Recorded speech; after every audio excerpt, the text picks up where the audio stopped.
Cumprimento a igreja com a paz do Senhor Jesus, amém?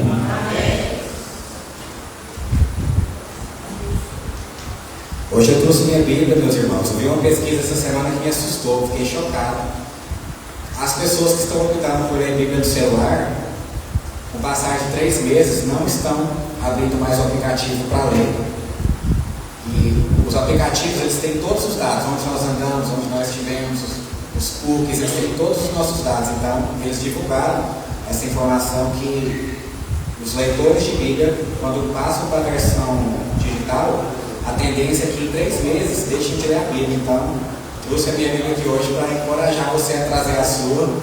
Eu vou fazer um desafio com o pessoal da mídia, que nos próximos 2 cultos a gente vai pensar em um agrado bem interessante para você que trazer a sua Bíblia. Vamos deixar o celular, o tripé ali próximo da porta, você passa, mostra a sua Bíblia e recebe seu agrado como um incentivo. Amém, irmãos? Qualquer versão é melhor que a versão offline. Às vezes as pessoas perguntam qual versão é melhor. Deixa eu explicar uma coisa para os irmãos aqui rapidinho. Tem 4 tipos de Bíblias. Tem uma Bíblia que um brasileiro traduziu. Você imagina que maravilha que não é, né? Brasileiro é bichão, né? Então o que acontece? O brasileiro pegou uma Bíblia na versão King James e traduziu para o português e começou a vender. Aí foi processado pela editora por causa dessa versão que ele traduziu da Bíblia do inglês para o português, porque a Bíblia ela não pode ser traduzida do inglês para o português. A Bíblia você tem que traduzir dos 3 idiomas que ela está no original, palavra por palavra, para o seu idioma. Então tem 3 tipos de traduções, além dessa do brasileiro espertinho que traduziu por conta própria. Tem a versão que é traduzida palavra por palavra, que é a que você deve procurar. Tem uma versão que ela é traduzida só no ela não é traduzida palavra por palavra, mas só no mesmo sentido. Essa versão de Bíblia, irmão, nós perdemos 3.800 versículos. E a gente acha que não faz diferença, mas dependendo da mensagem que você vai ler, faz uma grande diferença esses 3.800 versículos a menos que ela tem. Só te dar um exemplo aqui, o que a gente pode perder desses 3.800 versículos aqui, a gente pode ficar rodado. Quem tiver no projetor pode colocar o banner aqui. Obrigado. E fica atento aí que eu vou pedir para projetar 5 versículos daqui a pouquinho. A palavra hoje vai ser rapidinho, irmãos. Então, por exemplo, Marcos 2,17. Na versão completa está escrito assim, os sãos não precisam de médico, mas sim os doentes. Eu não vim chamar os justos, mas sim os pecadores ao arrependimento. Só que na versão incompleta, nessa que perde 3.800 versículos, está escrito assim, eu não vim chamar justos, mas pecadores. Então ela tira toda a responsabilidade de quem está lendo a Bíblia e fica como se a pessoa não precisasse de arrependimento, não precisasse de mudança de volta. Outro exemplo aqui, para os irmãos.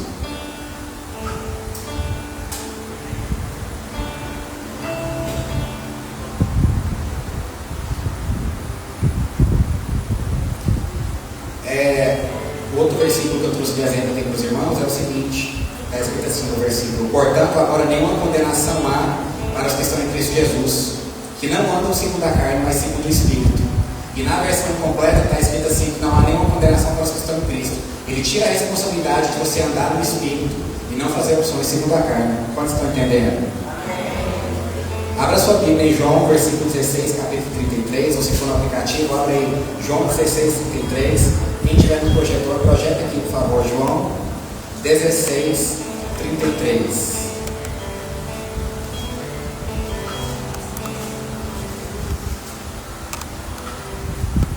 Vamos ler junto aqui o texto que está no banner, meus irmãos?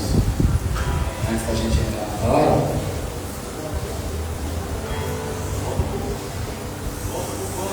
Volta para o banner, por gentileza, para a gente ler junto aqui, para chegar no final todo mundo entender.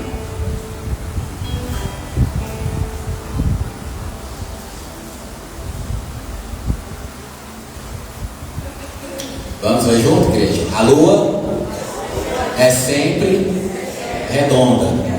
Eu gostaria de uma breve introdução aqui para os irmãos e até o final vocês vão entender o que esse texto quer dizer. Então vamos lá, para João 16, 33. João 16:33.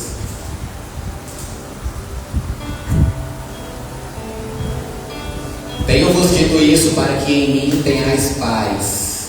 No mundo tereis o que, igreja? Algumas versões dizem dificuldades. Mas tem de bom ânimo, por quê? Amém.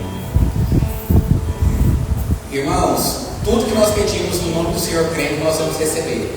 Mas também está escrito que no mundo nós teremos aflições, nós teremos dificuldades. Mas também está escrito que porque Ele venceu, se estivermos nele, nós também podemos vencer. Tem um versículo que é muito usado na hora dos dízimos e ofertas, que diz que quando nós dizimamos, quando nós entregamos, quando nós abrimos mão de pais, mães, filhos, casas, patrimônio, dinheiro, por causa do Evangelho, nós receberemos 100 vezes mais nessa vida, mais algumas tribulações. Então o Senhor já deixou avisado, irmãos, que nós teríamos algumas aflições, nós passaríamos por algumas dificuldades, mas que nós não deveríamos perder o bom ânimo. Olha o que o dicionário tem como a definição da palavra fracasso. Fracasso é a incapacidade de atingir um objetivo desejado ou esperado. É a incapacidade de atingir um objetivo que você deseja ou que você espera. E como foi, irmãos, que esse fracasso começou? Tudo começou no Éden. O Éden era um espaço saudável, era um espaço equilibrado, era um espaço onde tudo funcionava.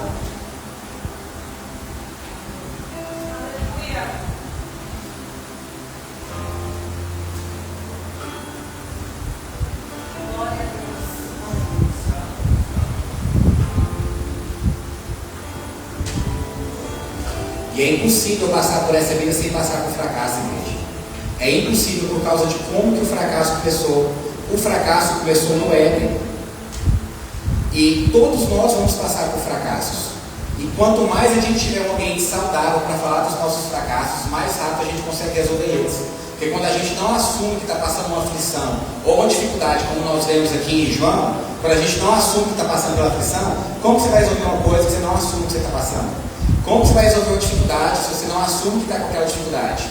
Então, se você tem alguma dificuldade, aqui é um espaço saudável para você falar das suas dificuldades e para você resolver. Às vezes, irmãos, a gente entra no YouTube, no Instagram, no TikTok, no Facebook, a gente vai rolando tela e a gente acha que a vida de todo mundo está perfeita, a vida de todo mundo está agradável e só nós que temos esse problema. Mas tudo que você vê ali é editável. Tudo que você vê no Instagram é editável. Todo mundo tem desafio, todo mundo tem problema. Vocês lembram do Michael Jackson? O líder do pop foi maior que os Beatles, mas morreu dormindo, de tanto tomar anestesia para dormir. Os famosos também têm problema. E a princesa? Que o marido dela estava com outra mulher, arrumou um namorado e os dois bateram no poste e morreram os dois. Os famosos também têm problema. Vocês lembram de Elon Musk, o homem mais rico do mundo? A filha dele mudou de sexo, eles pararam de conversar e não teve dinheiro no mundo que fez com que eles voltassem a conversar. Então, quando você vai rolar a tela, você acha que a vida de todo mundo está mil maravilha, mas não está.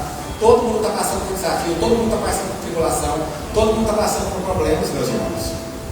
Não, às vezes a gente acha que é só comigo, mas não é só comigo. Tudo que você vê no Instagram é editado. E quando a gente para olhar a história de Jesus friamente, irmãos, ele começou o ministério com 12 homens, depois de 3 anos e meio ele entregou com 11. Aos olhos de muitas pessoas poderia considerar isso um fracasso também. É ou não é? Projeta aqui para mim em 3:21.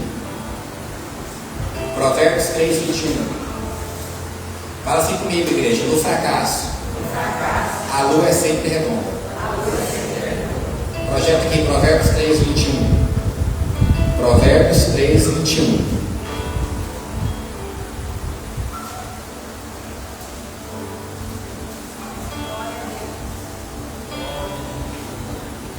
Provérbios 3:21. Filho meu, não se aparte essas coisas dos teus olhos.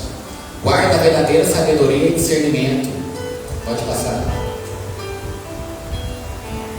Porque serão vida para a tua alma e a dor ao teu pescoço.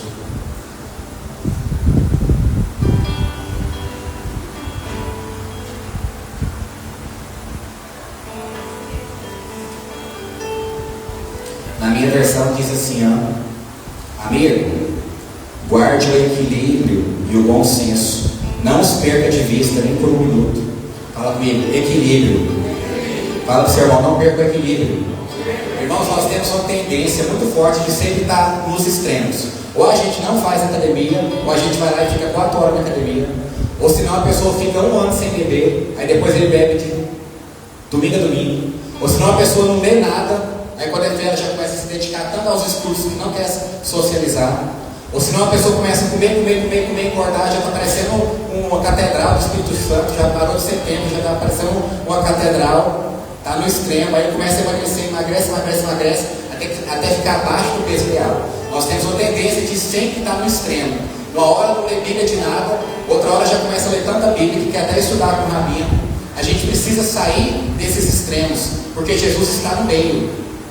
Imagina comigo a cena das 3 cruzes no Monte das Caveiras. Qual cruz Jesus está? No meio. Depois de 8 dias, Jesus apareceu para os discípulos. A porta estava trancada, ele apareceu na frente deles do nada. Fala comigo, no meio. Quando Jesus desapareceu diante dos olhos dos pais com 12 anos, ele foi encontrado no meio dos sacerdotes, ensinando e aprendendo. Fala comigo, no meio.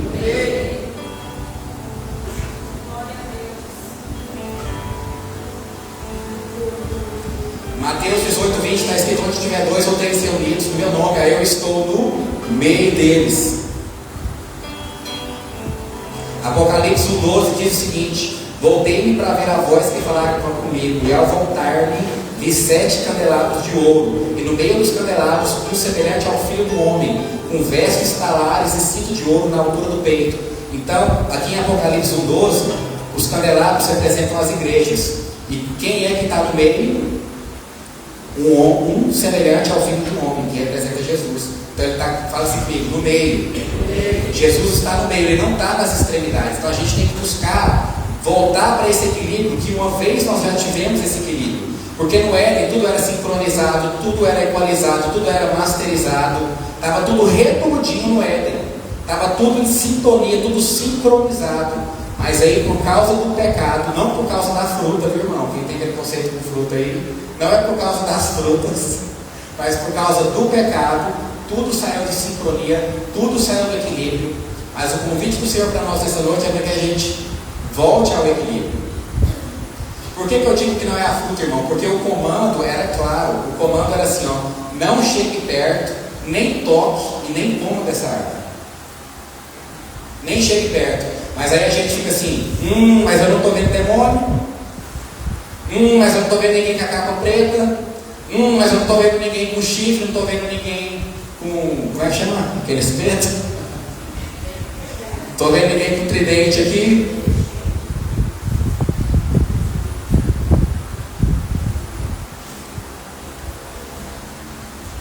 E de tanto ficar perto do que Deus mandou afastar, aconteceu o que aconteceu. E até hoje isso acontece, irmãos. Quando você é casado e fica curtindo fotos que não devia. Quando você é ovelha e fica mandando fotos sem lã. Quando você manda uma DM falando, manda-te agora. Tudo. Quando você é nazireu e fica tocando nas uvas, fica cheirando as uvas. Você está perto do que Deus não falou para fazer. Assim como eles estavam perto da fruta que não podia comer. Olha alguns exemplos de desequilíbrios aqui, irmão. Desequilíbrio hormonal. Você vai no médico, o médico fala para você perdeu alguns hormônios, irmão. Você fala, não, eu não perdi hormônio de jeito nenhum. Quando eu vi nenhum hormônio caindo por onde eu andei, o médico fala, não, você perdeu hormônio. Então, às vezes não é demônio, é só os seus hormônios que estão bagunçados. Sabe outro desequilíbrio também? Desequilíbrio físico. A própria tontura, a labirintite. Minha labirintite, meu it, minha tendinite, meu todoite, meu conduite. Desequilíbrios físicos, irmãos. Desequilíbrio financeiro, a pessoa ganha 2 mil, mas não aguenta gastar só 2 mil, até tem não dá, né? Tem como você viver com só 2 mil, vai virando uma bola de neve.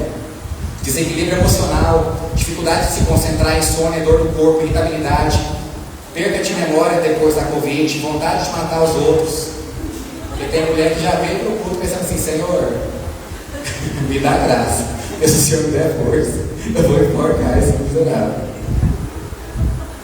E a mulher ainda tem uma desculpa, né, irmãos? A mulher tem a TPM. Mas a TPM dura poucos dias. Mas tem homem, irmão, que é pior que a mulher de TPM, que é o tempo todo ranzinza, o tempo todo indiferente, o tempo todo rosnando dentro de casa. É ou não é? Desequilíbrio ecológico. Esses dias eu vi um artigo falando que na África tinha uma região lá que tinha muito sapo, e o sapo comia os grilos. Deu um frio, uma frente fria, igual nós estamos numa frente fria aqui. Quem está gostando aí de usar botinha, moletom? Vocês não guardam os moletom ainda não, né? Está com a frente fria ainda. Veio uma frente fria lascada lá e matou todos os sapos. Ficou cheio de sapo, perereca e rã, mas morreram tudo com frio. Irmão, os grilos multiplicou. Os grilos foram multiplicando tanto, irmão, que os grilos começaram a avançar e comer toda a plantação, a ponto deles terem que importar alimento, porque o alimento local foi todo consumido pelos grilos. Desequilíbrio ecológico.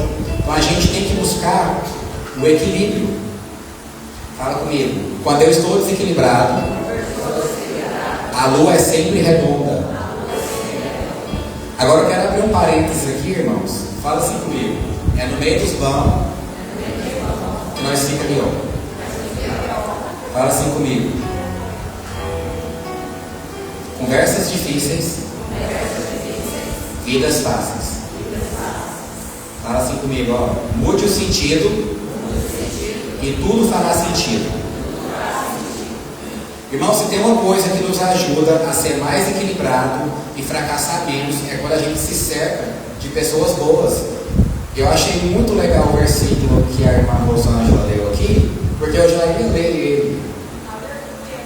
Fala comigo, é fácil ficar bom no meio dos piores. Vou ler para vocês aqui na minha versão, Provérbios capítulo 1. É o mesmo texto que a irmã Rosângela leu, só que eu vou ler na minha, que é um pouco mais gente da gente, que a gente entende com mais clareza.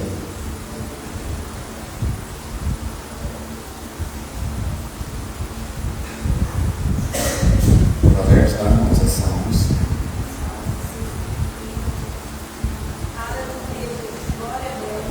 Irmãos, eu estou muito nervoso hoje. Vocês vão me desculpar, parece que eu nunca preguei na vida. Salmos capítulo 1. Como Deus deve gostar de você? Você não aparece no bar do pecado. Você não anda à espreita no beco sem saída. Você não frequenta a escola dos desbocados. Pelo contrário, você vibra com a palavra do Eterno. Você rumina as escrituras dia e noite. Você é como uma árvore replantada no Éden, que dá frutos novos a cada mês, que nunca perde suas folhas, que está sempre florescendo.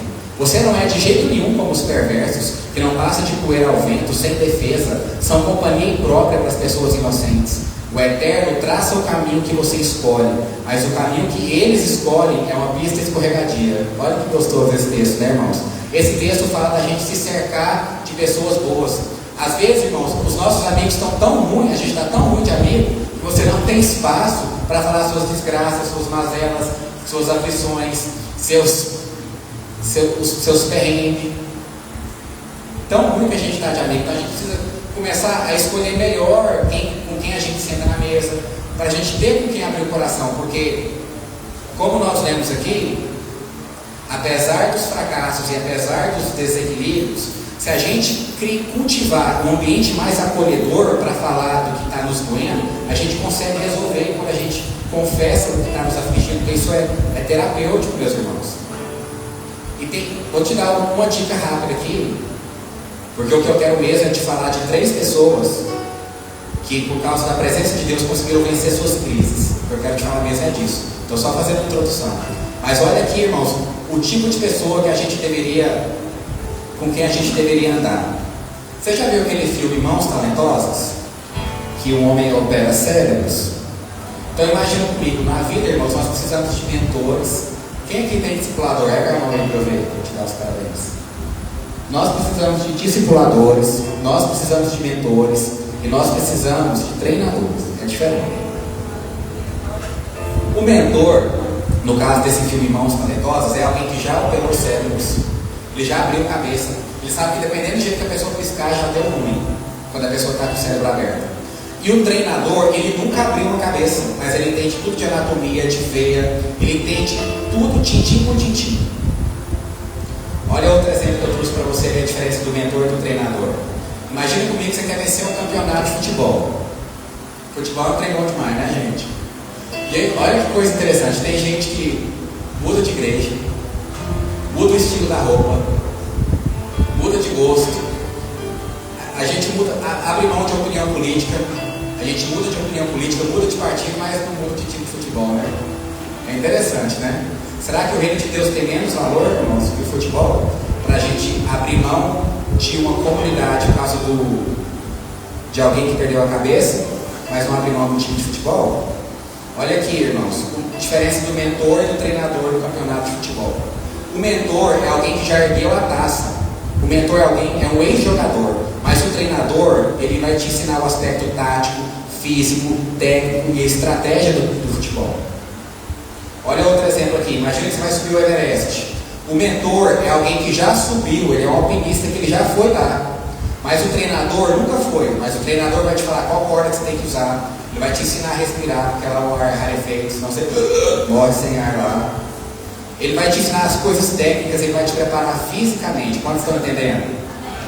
E o discipulador? O discipulador, ele não entende de corda, ele não entende de cérebro, ele não entende de futebol, mas ele vai bater o joelho no chão, ele vai orar e vai falar, pode ir, que Deus falou que pode ir. Vocês entenderam a diferença do mentor, do treinador e do discipulador? Nós precisamos dos três. E nós também precisamos de pares.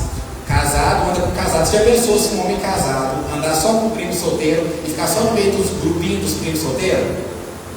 Recebendo as fotos lá das ovelhas semana? Será que vai dar certo? Casado tem que ter par com casado. Se você é pastor, anda com pastor. Se você é crente, anda com crente. Se você é professor, você anda com professor. Nós precisamos de pares. E nós também precisamos de amigos.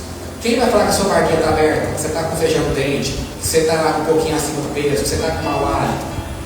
Nós também precisamos desses amigos. Nós também precisamos de família. Se você ainda não casou, sua família é papai e mamãe. Se você já casou, sua família é seu cônjuge. Nós também precisamos de pessoas que fazem perguntas poderosas. Que as pessoas que questionam fazem a gente encontrar contradições no nosso jeito de pensar. Nós precisamos de um aluno para ensinar o que nós estamos aprendendo. E nós precisamos de um herói. Fala, o meu herói é aquele 100% homem e 100% Deus. Quem tem um palpite aí de quem é o herói? Jesus. Você precisa ter um herói para você poder perguntar para ele assim, Jesus, no meu lugar, o que você faria diante dessa crise? Diante desse cenário que o meu país está vivendo, o que o Senhor faria, Jesus? Diante das notícias que está chegando aos meus ouvidos através da Globo, da G1, das estatísticas, o que o Senhor faria no meu lugar, Jesus? Você precisa ter um herói para quem você perguntar o que ele faria no seu lugar. Então vamos ver aqui comigo, rapidinho, o exemplo de 3 pessoas que tinham a presença de Deus e que passaram pelas crises. Fala comigo, na crise, a lua é sempre redonda. Projeta aqui, Jó capítulo 42. Jó capítulo 42. Jó 42. E o Senhor virou o cativeiro de Jó quando ele orava pelos seus amigos. E o Senhor acrescentou a Jó outro tanto em dobro a tudo quantos dantes possuía. Então vieram a ele todos os seus irmãos e todas as suas irmãs, e todos quantos dantes o conheceram, comeram com ele pão em casa e se condoeram dele, e o consolaram de todo o mal que o Senhor lhe havia enviado. E cada um deles lhe deu uma peça de dinheiro, e cada um lhe deu um pendente de ouro. Assim, abençoou o Senhor o último estado de Jó, mais do que o primeiro, porque ele teve 14.000 ovelhas, 6.000 camelos, 1.000 juntas de bois e 1.000 jumentas. Também teve 7 filhos e 3 filhas. Chamou o nome da primeira Gemima, o nome da outra Késia, e qual que é o nome da terceira igreja? E em toda a terra não se achavam mulheres tão formosas como as filhas de Jó. E seu pai lhes deu herança entre seus irmãos. E depois disso viveu Jó, quantos anos, irmãos? 140 anos, e viu seus filhos e aos filhos de seus filhos até a 4ª geração. Eu, vida longa, hein? Então Jó morreu velho, não só velho, mas farto de dias. Quando eu leio a história de Jó, irmãos, eu não consigo deixar de lembrar de que a vida são altos e baixos, são várias estações. É primavera, é inverno, é verão. Assim como a lua tem várias fases, tem a lua crescente, tem a minguante, tem a cheia. Mesmo quando você olha para o céu, que você não consegue ver a lua inteira, ela continua sendo redonda. Deus continua sendo bom quando você está no fracasso. Deus continua sendo bom quando você está no desequilíbrio. E Deus continua sendo bom quando você está na crise. Quantos estão entendendo? Tem uma canção que diz assim: nunca houve noite que pudesse impedir o nascer do sol. O senhor vai lembrar dessa música, né? Nunca houve noite que pudesse impedir o nascer do sol e a esperança. E não há problema que possa impedir a mão de Jesus de te ajudar.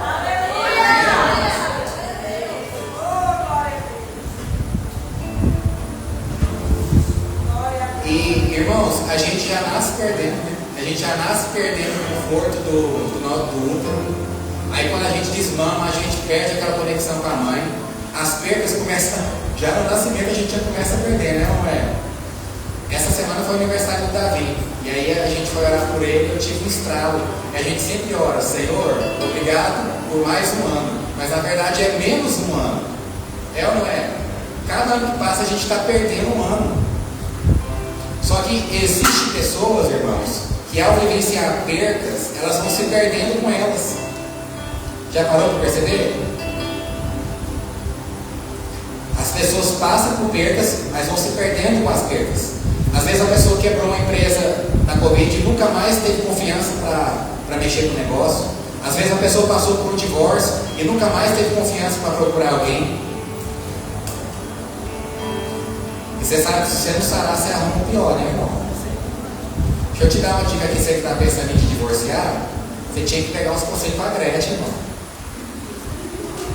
Que a Gretchen casou 18 vezes. É engraçado como é que é o ser humano, né? O ser humano está passando por um problema no casamento que é muito raro. E ao invés de ele se aconselhar com alguém que está casado há 50 anos, ele vai casar com alguém que acabou de divorciar. É ou não é? Quando ele não fala assim, ó, não, João, eu estou namorando com esse cara aqui, ele bate na mãe dele, mas quando casar ele vai Não, melhor, irmão. Se você errar no recrutamento, você vai ter que investir demais no treinamento. Fala comigo, quem erra na seleção vai ter que investir em treinamento. Então, às vezes nós temos perdas no nosso ministério e a gente acha que acabou. Porque o trabalho, a função do inferno é que ele está bem alto nos nossos ouvidos. Acabou, não tem como mais, morreu, não adianta. Você não vai achar outra pessoa, você não é bom o suficiente. Você perdeu porque você é ruim mesmo. Você não dá conta de administrar, vai trabalhar com os outros. E eu me preocupo muito, irmãos, quando eu vou conversar com os outros e a pessoa só fala do passado. Você conhece alguém assim, que só fala do passado? Não, porque antigamente os trem era bom, a bateria do celular durava uma semana, que a tela do celular não quebrava, que tinha aquelas pulseiras que beliscavam o cabelo do braço da gente, que tinha aquela balinha verde quadrada, vocês lembram?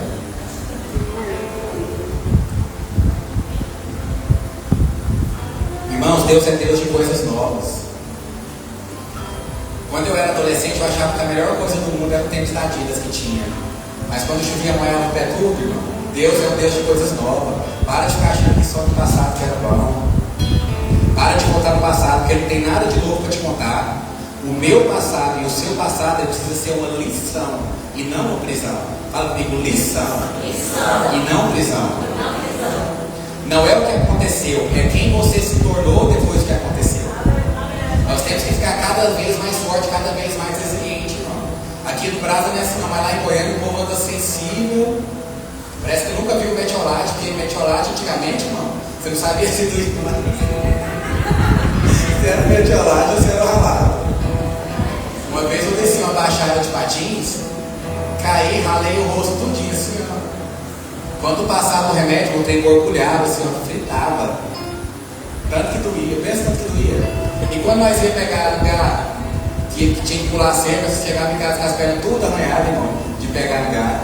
Eu ia pegar lugar, agora pensando bem se tinha cerca, não era bem pegar não, né? Porque se tinha cerca, era outra coisa. Lá na porta de casa, irmão, tinha um pé de árvore, que a gente gostava de brincar lá, e um dia tinha um monte de areia de construção, e eu subia desse monte de areia, pulava na árvore e balançava. A Sara adora ver essa história. E E aí eu não percebi na minha empolgação que cada vez que eu subia no monte de areia para pular no galho, o monte ficava mais baixo. E teve uma hora que eu pulei e não consegui alcançar o galho, caí em cima do braço. Mão do céu, eu tinha mais medo de contar que quebrei o braço e apanhar do que ficar com o braço quebrado. E aí eu não contei para ninguém, o trem foi inchando.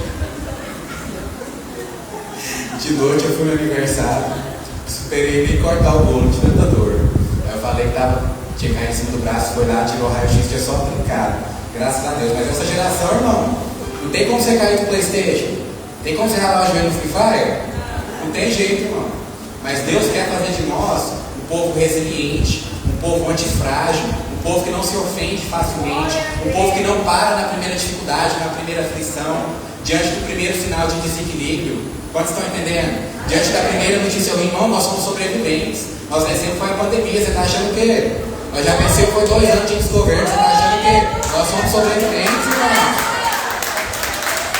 Não é qualquer coisa, não. Olha para cá. Você não fica velho no dia do seu aniversário, você percebe que está envelhecendo quando as suas lembranças são maiores que seus sonhos. Quantos aqui não param de sonhar por causa de uma pancada que levou? Tem umas pancadas que chegam e torta o chassi. Mas não para não, irmão. Continua, descansa e continua. Fica firme. Quando eu fui deportado para os Estados Unidos, irmão, eu cheguei aqui só com a roupa do corpo. Até meu cabelo ensacou na cadeira. Porque você infringe a lei quando você passa o tempo lá legalmente. Então se você infringe a lei, você vai tratar como quem infringe a lei. Eu cheguei aqui com cabeça, nem cabelo eu tinha no aeroporto, meu pai foi me receber lá. Só com a roupa do corpo, irmão. Eu perdi tudo que eu tinha. Casa, igual aqueles pobres que falam que não tem nada e vem encher e fala que perdeu tudo. Eu achava que não tinha nada, mas eu perdi tudo. Apartamento bloqueado, um Golf vermelho com rodada de 18, cheio de som, banco que colocava os outros para trabalhar. Eu comprei um gato quando eu estava lá, sem cabeça. Quando eu cheguei, cadê o gato?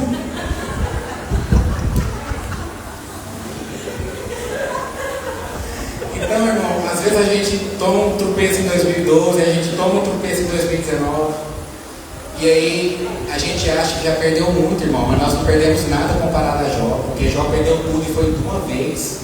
As nossas perdas são pedagógicas, elas nos ensinam muito mais que quando a gente ganha alguma coisa, é ou não é? E Jó perdeu tudo, irmão, e foi rápido, foi tudo num dia só. E a Bíblia diz que é melhor a gente estar no velório do que numa festa. Eu fiquei sempre pensando, gente, mas será que Salomão já tinha doidado quando ele escreveu isso aqui? Que é melhor você estar no velório do que numa festa? Mas é verdade, irmão. Porque você vai no velório, aí sempre tem lá os políticos, né, para marcar presença, os familiares que nunca fez nada, mas está lá cantando de galo. Aí tem aquela pessoa lá que nem conhecia, ele era muito bom. Tem uns que ficam tomando cafezinho, contando piada, mas se falar para você assim, ele morreu de gordura do sangue, irmão, você fica uma semana comendo só alface. Se falar para você que o defunto morreu no acidente de trânsito, você sai do velório dando certo, é ou não é? Porque a perda é mais pedagógica do que quando a gente ganha alguma coisa. Thomas Jefferson, irmão, foi o melhor presidente dos Estados Unidos. Sabe quantas vezes ele perdeu a eleição? 12. Ele perdeu para vereador, depois perdeu de novo, perdeu para deputado, até como vice-presidente ele perdeu, até que ele ganhou e foi o melhor presidente dos Estados Unidos. Se nós temos luz aqui hoje, irmão, é porque alguém fez 10 mil tentativas para que houvesse luz. Quantos estão entendendo? Tem um livro, irmão, chamado As Riquezas de Israel, e nesse livro chamado As Riquezas de Israel não fala nada de igreja, de religião lá, mas só sobre Israel. Lá ele conta que em Israel eles têm a cultura de elogiar a pessoa que já quebrou a empresa. Porque quanto mais empresas você já quebrou, mais dados você tem para dar certo na próxima. Se você for fazer um pitch para um empreendedor para investir na sua startup, e você falar que você nunca quebrou nada, eles preferem apostar no que já quebrou 5. Porque o que já quebrou 5 tem mais probabilidade de ir para frente do que nunca quebrou nada. Quantos estão entendendo?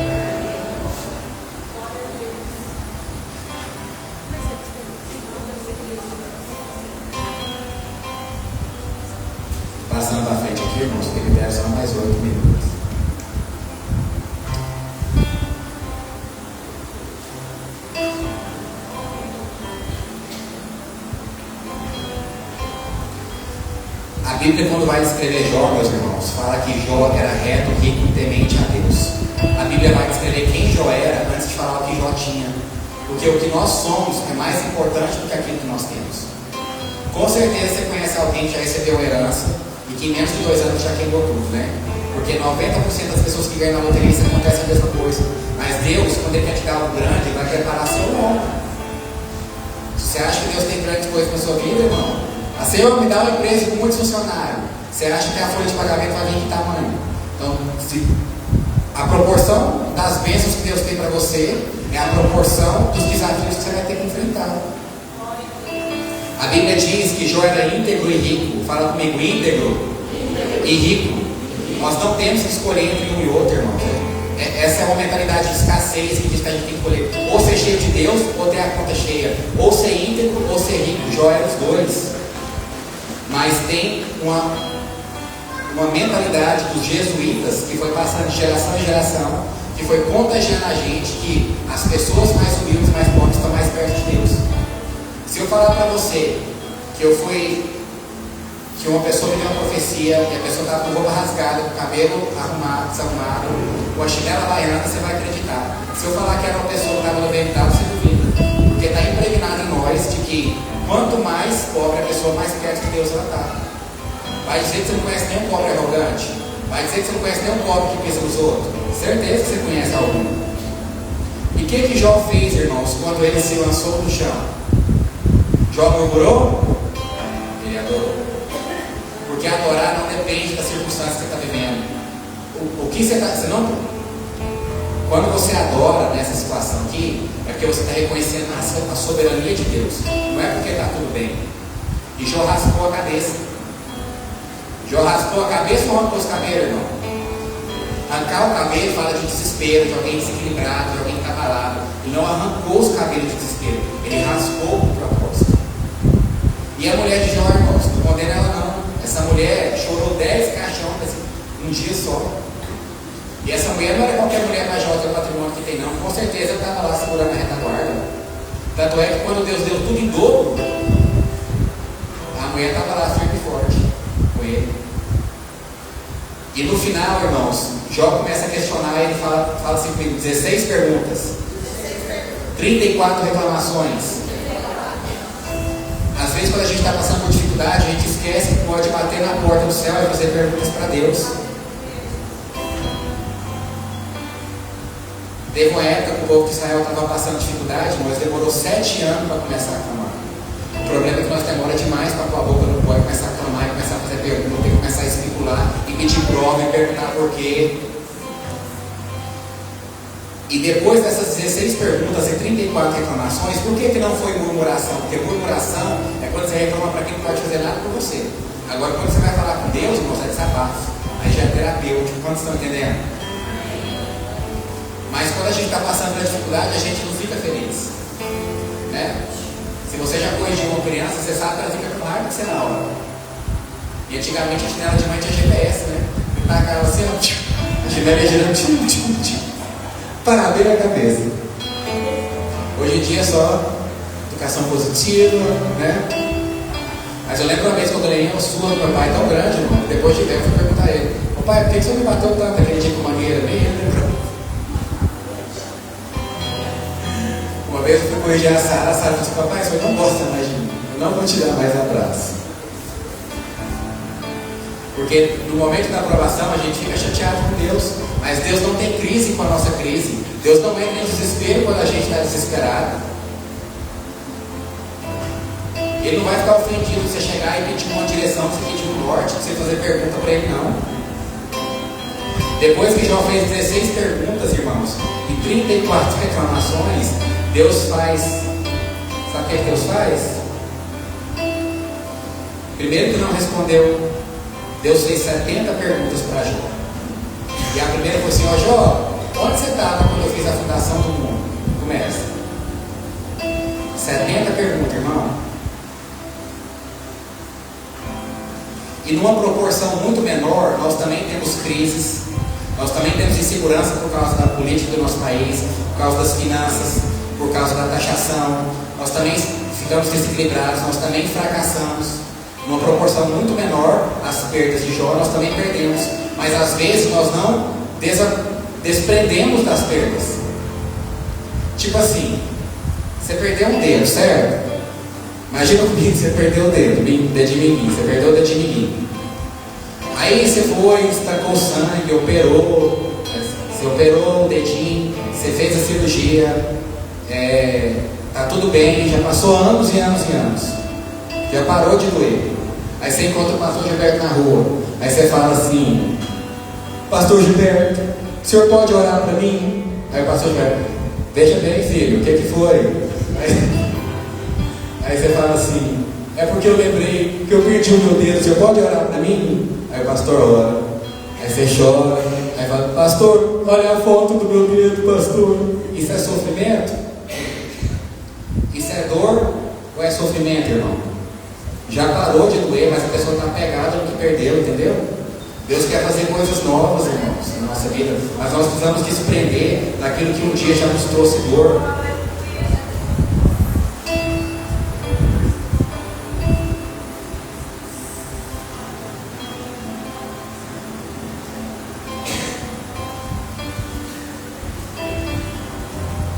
Abre sua Bíblia em Gênesis capítulo 26. A segunda pessoa que preservou a presença de Deus e conseguiu passar pela crise. Houve fome naquela terra, como tinha acontecido no tempo de Abraão. Por isso, Isaac foi até Abimeleque, o rei dos filisteus, em Gerar. O Senhor apareceu a Isaac e lhe disse: não desça ao Egito, procure estabelecer-se na terra que eu lhe indicar. Fique nessa terra por algum tempo e eu estarei com você e te abençoarei. Porque a você e a seus descendentes darei todas essas terras e confirmarei o juramento que fiz do seu pai Abraão. Multiplicarei a sua descendência como as estrelas do céu e lhes darei todas essas terras. Por meio da sua descendência, todos os povos da terra serão abençoados. Porque Abraão ouviu minha voz e guardou os meus preceitos. Então o que está acontecendo aqui, irmão? O filho de Abraão, Isaac, está numa terra, essa terra está passando fome. Não é fome de passar vontade de comer, não é fome de não ter nada para comer. Não é fome igual aqui no Brasil, fome só no norte. Era geral, todo mundo passando fome. E ele está considerando voltar para o Egito, porque no Egito tinha cebola, tinha melão, tinha melancia, tudo que era rasteiro tinha no Egito. Mas quando a Bíblia vai falar dos frutos de Israel, é tudo fruto do alto. É pera, é maçã, é tâmara. Então, às vezes, irmãos, Deus quer fazer grandes coisas, Deus quer nos levar a novos níveis, a novos patamares, mas a gente não ouve a voz de Deus, quer voltar para o Egito, onde só tem fruta rasteira. E ele, qual foi a palavra que Deus deu para ele? Fica. E qual foi a palavra que Deus deu para Abraão? Vai, sai da tua terra. Então, para uns, na hora da crise, Deus fala fica. Para uns, na hora da crise, Deus diz vai. Então, o problema não é ir, não é ficar. O problema é você fugir, sem propósito e sem direção. Quantos estão entendendo? Cada vez que Isaac ia plantar, ele fazia um altar de adoração. Ninguém estava plantando além de Isaac, porque só ele ouviu a voz de Deus mandando ele plantar. Porque na crise Deus fala baixinho, sussurra. Então você tem que chegar mais perto para ouvir a voz de Deus na crise. Quantos estão entendendo? Deus mandou ele plantar e ele colheu a 100 por 1, irmãos. Os inimigos vinham para entulhar os poços dele, por inveja. E sabe o que aconteceu? Deus mandou ele desentulhar os poços antes de cavar poços novos.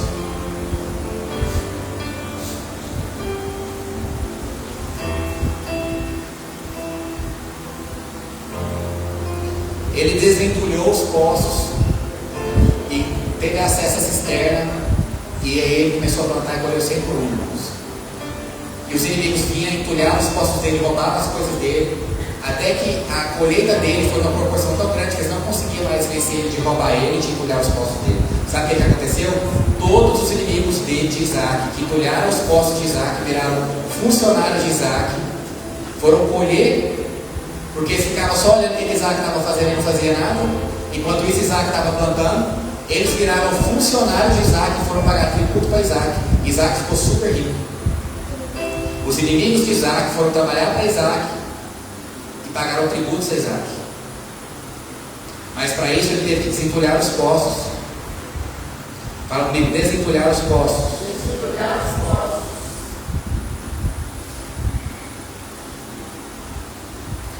Fala, quando você estiver em crise, lembre-se das promessas de Deus e não tome decisões precipitadas.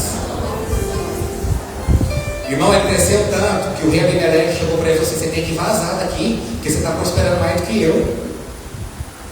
Fala comigo, traga a memória aquilo que dá esperança. Irmãos, diante da crise, ele se apegou ao que Deus falou. Mas sabe qual que é o nosso problema, irmão? Se encerrando aqui, o nosso problema é que nós queremos que Deus fale toda hora. Deus não vai falar toda hora.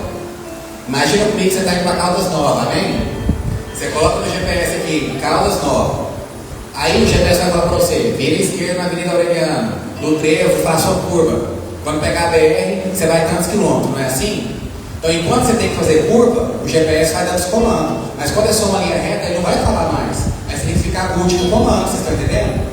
Ele não vai falar o tempo inteiro. Você precisa silenciar o seu interior para você poder ouvir a voz de Deus. Porque se Isaac não tivesse silenciado, ele não teria ouvido fica, ele não teria ouvido planta, ele não teria ouvido desentulhe os poços. Porque na crise Deus não grita, Deus sussurra, irmão. E a voz que você ouve vai determinar a colheita que você tem. Então, qual que é a voz que você está ouvindo? É das previsões? É dos especialistas? É o G1? É a Globo? É as notícias? É os prognósticos? É as análises? É a matemática? É os cálculos? A voz que você ouvir vai determinar a colheita que você vai ter. E quantos de nós, irmãos, eu me incluo nessa, não estamos vivendo com entulho espiritual? Desobediência, incredulidade, mordidão, vaidade, não é não? Tem que tirar o entulho, irmão. Entulho emocional, mágoa, orgulho, medo de tentar de novo, nem se curou ainda do outro relacionamento, já está orando: Deus, me dá outro, não aguenta ficar sozinho. Pessoas que estão nos postos da vida entulhados moralmente, vida dupla, pornografia, cobiça, mentira, adultério. Deus não vai destruir uma família para construir outra.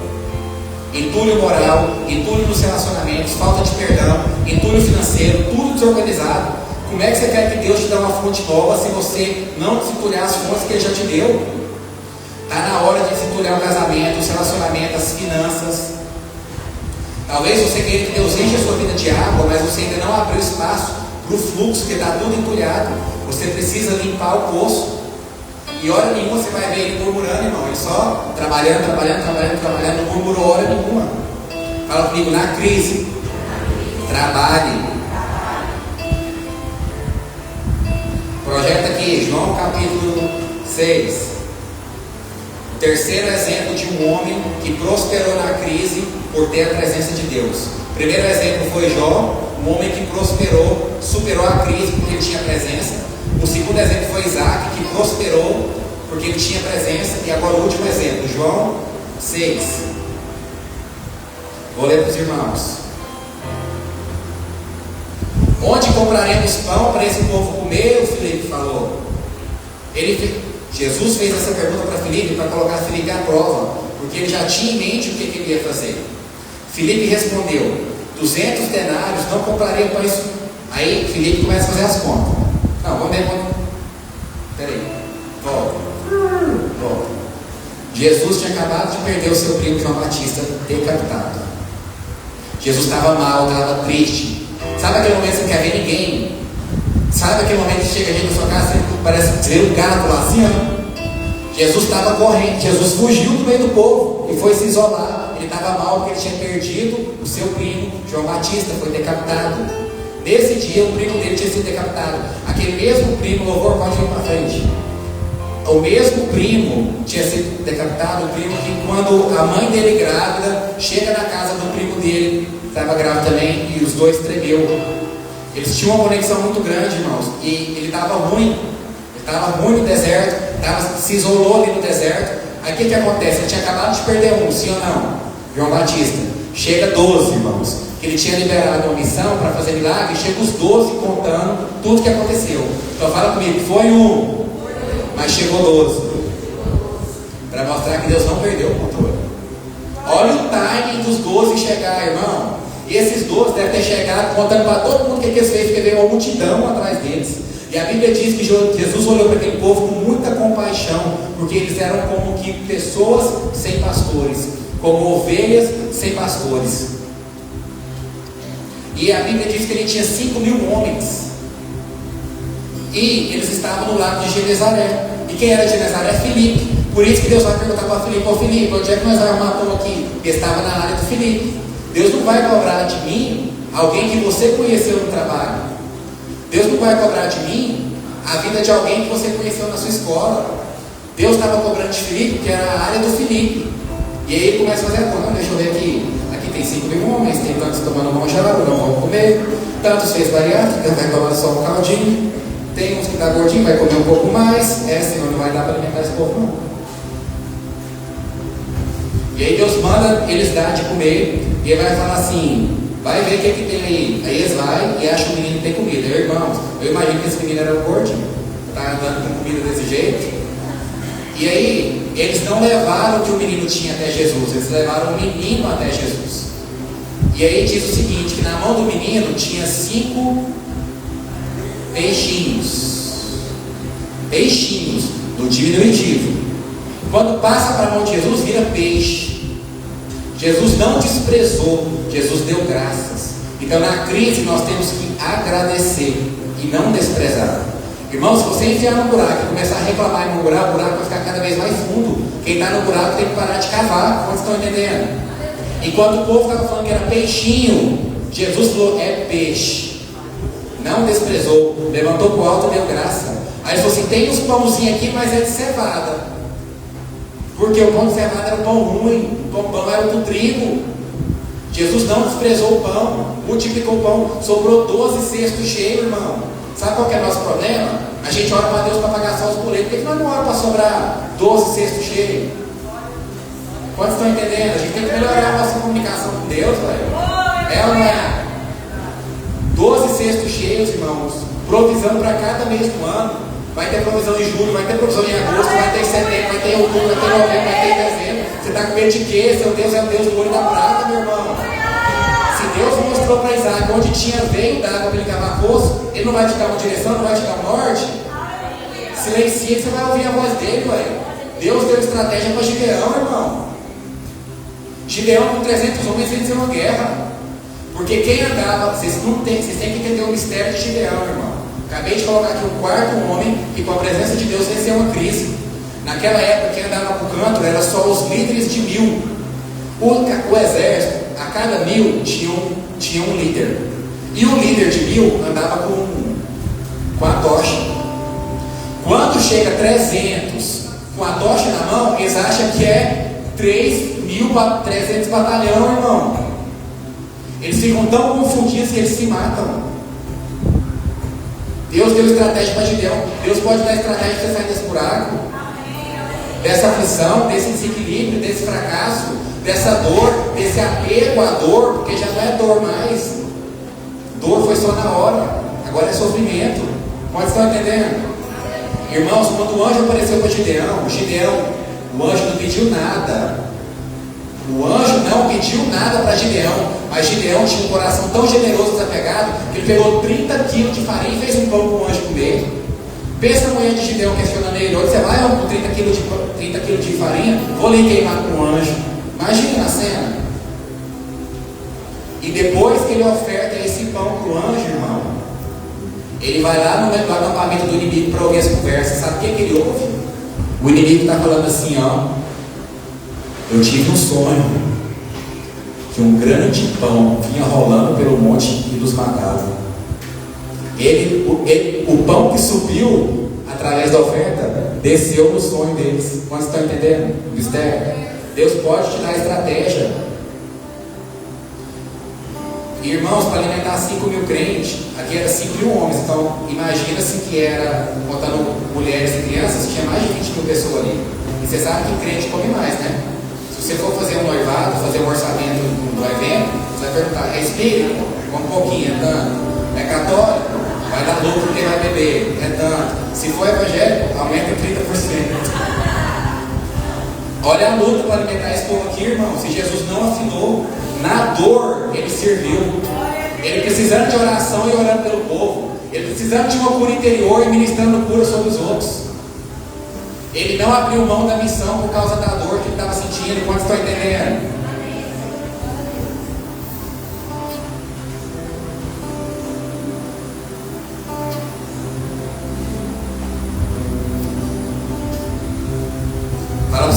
não deixe essa crise te impedir de cumprir o propósito. Jesus mandou ele sentar, porque Jesus não vai multiplicar o caos na sua vida, irmão. Se Jesus multiplica sem mandar esse povo sentar de 50 em 50, em 100 em 100, tinha gente que fala assim: não, foi o André. Eu vi o André falando de dinheiro. Não, foi o Felipe. Eu vi Felipe falando que tinha pão de cevada. Não, foi o menino. Ia virar um caos, irmãos. Deus não vai fazer multiplicação se você não se organizar. Você precisa sentar e descansar a sua alma. Você precisa descansar e silenciar o seu interior. Ele não vai multiplicar no meio da desordem. Se ele multiplicar essa desordem que está na sua vida, aí é que nós não vai dar conta mesmo, irmão. Ele mandou sentar para depois fazer a multiplicação. Mandou organizar de 50, 50, 100, 100 para depois fazer a multiplicação. Ele não desprezou os peixinhos de pão de cevada. Pelo contrário, ele ergueu e agradeceu. Fala comigo, agradeceu. Ele agradeceu, irmão, mas ele não deu agasalho não, viu? O texto diz que ele estava com fome e com frio. Ele não deu agasalho, porque se ele dá agasalho, o povo não importa. Deus não ia sair para espalhar a mensagem. Então, irmãos, às vezes são um não aqui, um não aqui, um não aqui, um não ali, que vai te conduzindo para o sim do céu, quando estão entendendo. Mas provisão não faltou, barriga cheia, pé na areia, todo mundo foi embora sem agasalho. É igual com Lázaro, irmão. Jesus não rolou a perna de Lázaro, não. Deus vai fazer a parte dele, mas nós temos que fazer a nossa, de sentar, de aquietar, de silenciar para ouvir, de quando começar a ouvir, não desviar da rota, o GPS da voz que falou para você. Quase estão entendendo?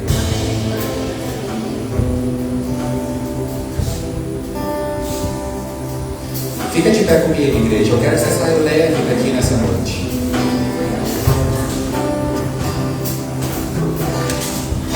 Eu queria que você saísse daqui hoje respirando tranquilo. Respira fundo comigo assim, ó. Solta. Pagou quanto por esse ar? Quando o povo está ansioso no meio do deserto, Deus fala para eles assim: olha para as flores.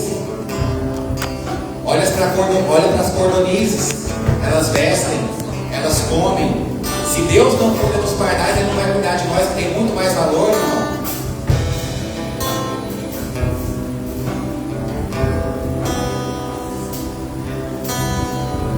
Irmão, você vai dormir tão bem nessa noite, sabe por quê? Porque tem coisa que Deus já resolveu.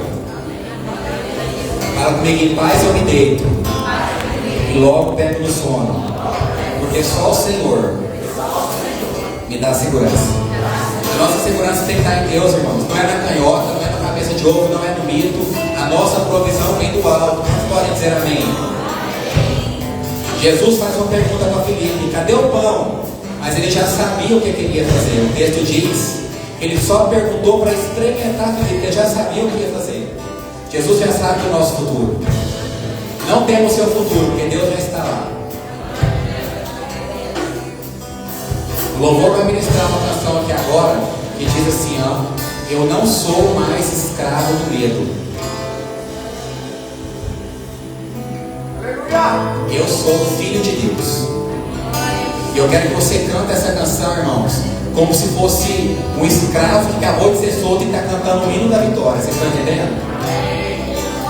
Paulo e Silas cantou na prisão, e as correntes se romperam e os grilhões dos seus pés se romperam. No Getsemane, Getsemane chama prensa de prensar, lá onde Jesus chorou sangue, suou sangue. Onde Jesus suou sangue, irmãos, eles adoraram naquele lugar. Antes dos soldados chegarem, eles cantaram uma canção. Eu quero que enquanto você canta esse hino, irmão, você imagina que todos os seus fracassos, as suas fragilidades, os seus desequilíbrios, as suas crises, o seu medo do amanhã, as suas preocupações, eu quero que você imagine que você está colocando naquela cruz que estava aqui no começo. No começo do culto tinha uma cruz projetada aqui.